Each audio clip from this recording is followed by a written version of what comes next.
नमस्कार सबको, जय मसीह की। Praise the Lord, hallelujah. आइए हम लोग आज डिवोशन के लिए प्रार्थना करते हैं।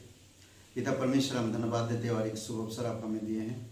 तेरे नाम को ऊंचा करते हैं। तू सच्चा और जीवित परमेश्वर है, सर्वशक्तिमान परमेश्वर। धन्यवाद देते हैं आपकी दया और आपकी कृपा और आपकी प्रेम के लिए, जो आप अनाथों का ध्यान रखते हो और पापियों का, भटके हुओं का, बीमारियों का, जो टूटे हुए दिल वाले, टूटे हुए लोगों का तुम ध्यान रखते हो पिता। इसलिए प्रभु तेरी महिमा करते हैं, क्योंकि तू हमें दुनिया से चुना है और हमें एक नया जीवन दिया है। इसलिए प्रभु तेरी महिमा करते हैं। आज हम जो बात करेंगे प्रभु, उसमें आप अभिषेक करो। हमारी बल से, हमारी बुद्धि से नहीं, बल्कि पवित्र आत्मा की सामर्थ्य में हो। धन्यवाद देते हैं, यीशु मसीह के नाम से मांगते हैं, आमीन। ओके ब्रदर एंड सिस्टर, आज हम लोग जो बात करेंगे वो है ध्यान देना। दूसरा तीमुथियुस का 2:7 में कहता, जो मैं कहता हूँ उस पर ध्यान दे, जो मैं कहता हूँ उस पर ध्यान दे, और प्रभु तुझे सब बातों की समझ देगा। ये एक अद्भुत बात है। हम लोग हर चीज़ में ध्यान देते हैं। आज तो फैशन एक मोबाइल फ़ोन, लोग बड़ी ध्यान देते हैं मोबाइल फ़ोन पे, और सबसे ज़्यादा ध्यान देते हैं ताकि वो ख़राब ना हो, गिर ना जाए। बड़ी ध्यान देते हैं। माँ बाप अपने बच्चों का ध्यान देते हैं। कई बार जॉब में हमारी जॉब का ध्यान देते हैं, पढ़ाई में स्टूडेंट पढ़ाई की ध्यान देते हैं। हर चीज़ लोग कहीं ना कहीं ध्यान देते हैं उन चीज़ों पर जिससे उनका लगाव है। अगर आज आप एक विश्वासी हो तो आपका ध्यान कहाँ है? इस वचन में कहता कि जो मैं कहता हूँ उस पर ध्यान दें। आज अगर पवित्र बाइबल है हमारे पास और परमेश्वर हमें कुछ कह रहा है तो हमें उस पर ध्यान देना चाहिए। इन वचनों को रोज पढ़ना चाहिए। रोज कम से कम 1 अध्याय 2 अध्याय हमें रोज पढ़ना चाहिए, रोज। और कहता प्रभु तुझे सब बातों की समझ देगा। आज हमें अगर ध्यान देंगे परमेश्वर में तो परमेश्वर हमें सब बातों पे ध्यान देगा। हमारे अंदर एक पापी स्वभाव है, उस पापी स्वभाव पर हमें ध्यान देना चाहिए कि वो बार बार बाहर ना आए। कहता एक वचन होशे का किताब, अगर हम पापी स्वभाव पर ध्यान नहीं देंगे तो हमारा जो थैला होगा वो छेद वाला होगा। तो इसीलिए बहुत जरूरी है कि हमको ध्यान देना। इसमें एक वचन कहता इस प्रकार, हगाई 1:5 से 7 में अपने चाल चलन पर ध्यान सोचो कि हम क्या चाल चल रहे हैं। पुरानी आदतों में चल रहे हैं या नई स्वभाव में चल रहे हैं? पापी का विचार है हमारे अंदर या हमारे अंदर भलाई करने का विचार है? तो किस तरह हमारी चाल चलन पर ध्यान देना चाहिए। इसीलिए अब सेनाओं का यहोवा यह कहता है, अपनी अपनी चाल चलन पर ध्यान करो। तुमने बहुत बोया परंतु थोड़ा काटा, तुम खाते हो परंतु पेट नहीं भरता, तुम पीते हो परंतु प्यास नहीं बुझती, तुम कपड़े पहनते हो परंतु गरमाते नहीं, और जो मजदूरी कमाते हैं वह अपनी मजदूरी की कमाई को छेद वाली थैली में रखता है। सेनाओं का यहोवा तुमसे यह कहता है, अपने अपने चाल चलन पर सोचो। और एक बोलता है कि तुम्हारी चरित्र पर सोचो, अपनी अपनी चरित्र पर सोचो।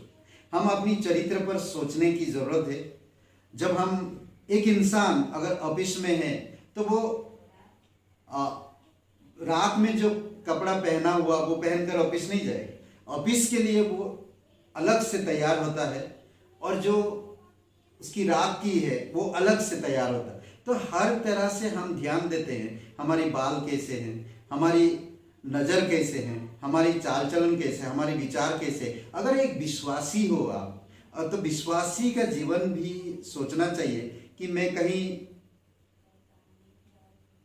पापी विचार में तो नहीं जी रहा हूँ, पुरानी चरित्र में तो नहीं जी रहा हूँ, पुरानी चाल चलन में तो नहीं जी रहा हूँ। हमें उस पर ध्यान देना चाहिए। परमेश्वर का वचन क्या कहता, देखिए, तुमने बहुत बोया थोड़ा काटा। हम परमेश्वर को देते हैं पर ब्लेसिंग नहीं होती है। क्योंकि हम उस तरह से नहीं देते जैसा परमेश्वर चाहता। तुम खाते हो परंतु पेट नहीं भरता। हम वचन पढ़ते हैं पर कई बार वचन से हमें संतुष्टि नहीं मिलती इन वचनों के द्वारा। फिर कहता तुम पीते हो परंतु प्यास नहीं बुझती। हम कई बार पवित्र आत्मा की सामर्थ से काम प्रार्थना करते हैं या कुछ करते हैं तो हमें वो सर्टिफाइज नहीं मिल पाता या प्रार्थना का उत्तर नहीं मिल पाता है। दूसरा, हम कपड़ा पहन, अगर आप नया जन्म मिला है आपको और आप धर्मी हो तो आपका धर्मी का वस्त्र हमेशा गर्माहट रहना चाहिए पवित्र आत्मा के साथ। और जो हम मजदूरी करते हम उसको छेद वाली थैली में रखें। इसीलिए हमें चाल चलन पर ध्यान देना चाहिए, हमारे चरित्र स्वभाव पर ध्यान देना चाहिए। बुद्धिमान मनुष्य की प्रासंगिक सलाह, परमेश्वर के काम पर दृष्टि कर। जिस वस्तु को उसने टेढ़ा किया हो उसे कौन सीधा कर सकता है? संभवोपदेशक 7:13 में कहता।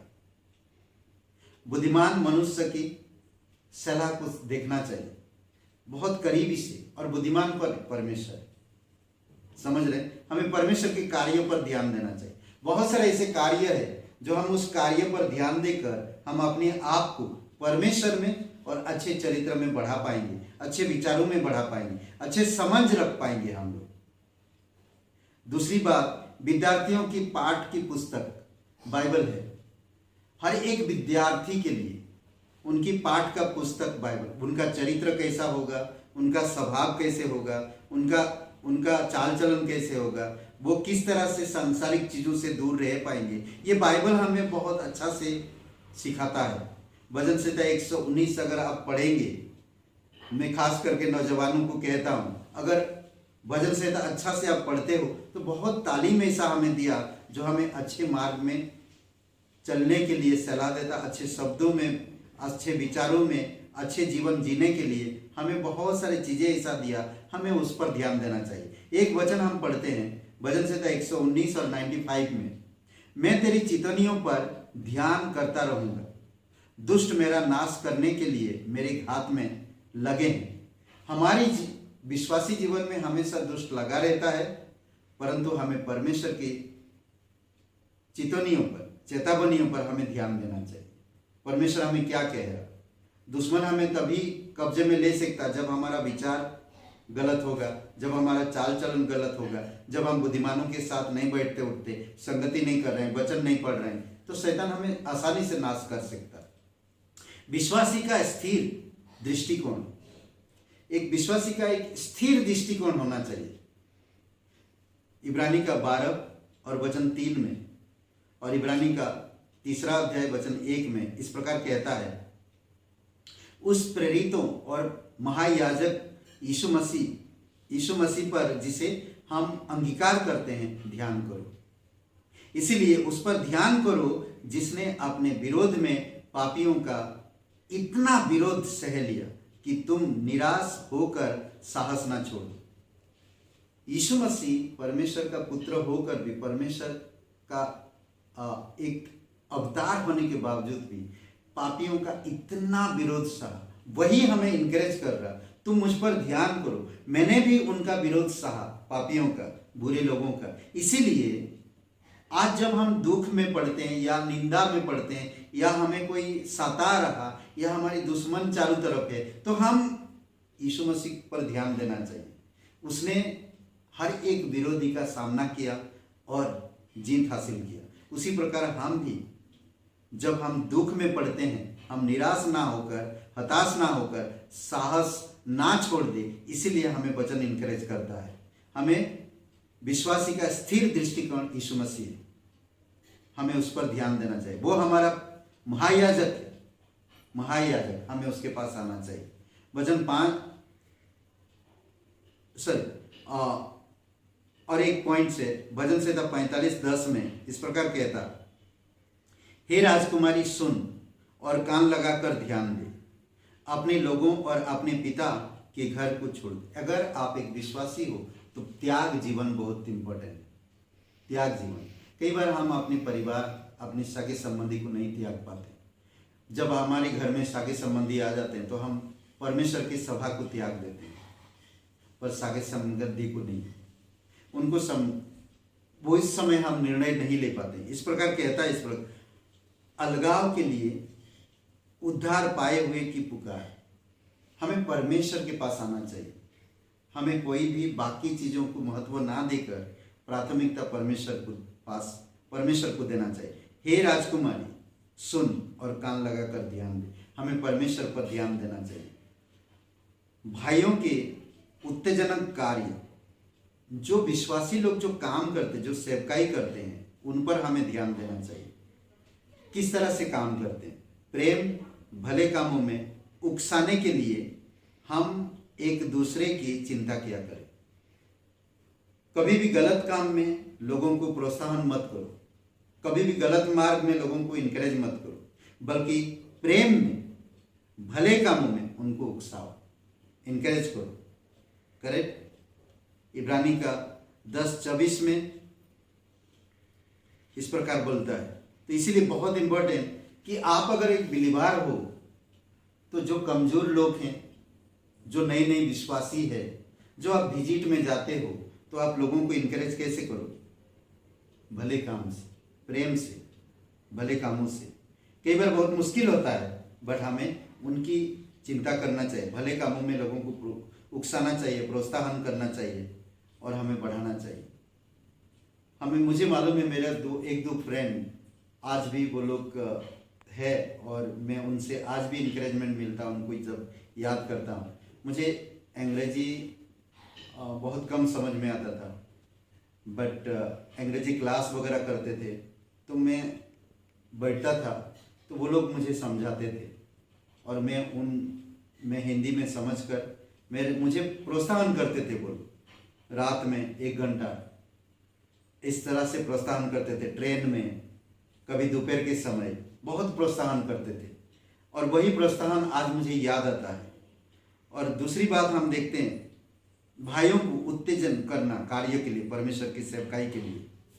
वनस्पति की तरफ ध्यान दो। वनस्पति और प्राकृतिक इतिहास में विश्वासियों का पाठ।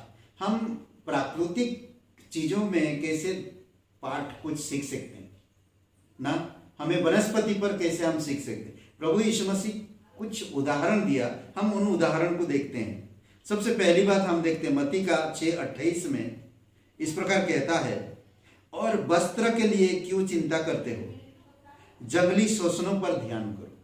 हमें जंगली घासों पर, अभी बरसात का समय है, मैं नरसिंहपुर जाता तो 50 किलोमीटर 45 किलोमीटर है और मैं गाड़ी से जाता और छोटे छोटे मार्ग में भी, सड़कों में भी जाता हूँ और सड़कों के किनारे देखता हूँ अभी हरा भरा है। कोई उनका देखभाल नहीं करता, कोई उनको पानी नहीं डालता, कोई उन पर ध्यान नहीं देता, फिर भी वो हरा भरा खूबसूरत निकले हैं। वो परमेश्वर ध्यान देता। इसीलिए कह रहा, जंगली शोषणों पर ध्यान करो कि वे कैसे बढ़ते हैं। वे ना तो परिश्रम करते ना काटते हैं। अद्भुत बात है। जंगली पौधों पर ध्यान देने के लिए कहता। लूका का 12:24 में कहता, कौवों पर, पक्षियों पर ध्यान देने के लिए। जंगली पौधों पर ध्यान देने के लिए कहता, पेड़ों पर, घासों पर, सड़क के किनारों पर जो घास उगते हैं, आज है काल सूख जाएगा, कितना खूबसूरत उगता है। अब लूका की किताब में हमें सिखाता कि कौवों पर, पक्षियों पर ध्यान दो। फिर जानवर पर ध्यान देने के लिए कहता, कौवों पर ध्यान दो, वे ना तो बोते हैं और ना काटते हैं, ना उनके भंडार और ना खाता होता है, तो भी परमेश्वर उन्हें पालता है। तुम्हारा मूल्य पक्षियों से कई अधिक है। तो इसीलिए दोस्तों, मेरा कहना ये मतलब कि हमें इन चीजों पर ध्यान देना चाहिए कि परमेश्वर उनको कैसे संभालता है। समझ रहे हैं? हम उनसे कई गुना मूल्यवान है। ना तो उनका भंडार है, आज लोग बैंक बैलेंस है, बैंक बुक है, लोग आज खेत, कई सारी चीजें भंडार में रखते हैं, सामान भर भर के, परंतु इनके पास ना तो भंडार है, ना तो कोई खाता है और ना तो बैंक बैलेंस है। फिर भी वो परमेश्वर उनका पालन पोषण करता है।